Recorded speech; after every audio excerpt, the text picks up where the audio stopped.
ta chỉ nói chế bé và chỉ tao cái xỉa nữa rồi thì nó giờ bé cho tốn xài lùa nó tụi thì tới dòng gấu dòng rau nó cái loại rèn từ xưa nữa chỉ ta lên đó là để bé thắt cho nó cùi loại rễ thế cùi dòng thế cho ở đây mà không ra gì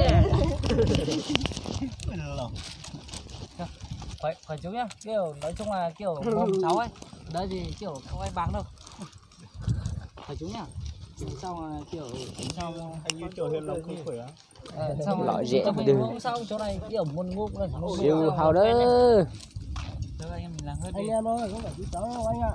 Minh ơi người yêu mày đâu Minh? Người apa?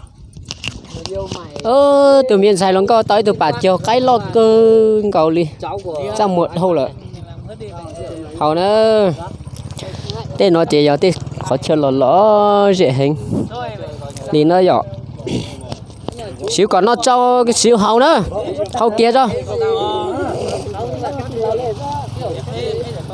Chú thì không phải kiểu già trẻ gì nhưng mà kiểu mình ấy kiểu chọn kiểu mình tôn trọng là mình gọi theo kiểu bố mẹ đi ấy. Bố mẹ đi kiểu bây giờ gọi chú Mang này, chú Mang bởi mình gọi theo mẹ thôi chứ kiểu bây giờ kiểu chú xíu hậu chú Mang thì gọi cho chú đó. xíu hậu cho chó và Mới gặp nhau vừa biết đây nữa rồi. Thôi gọi là anh trẻ đi, gọi là chú em chưa có vợ hết gọi là chú đâu có.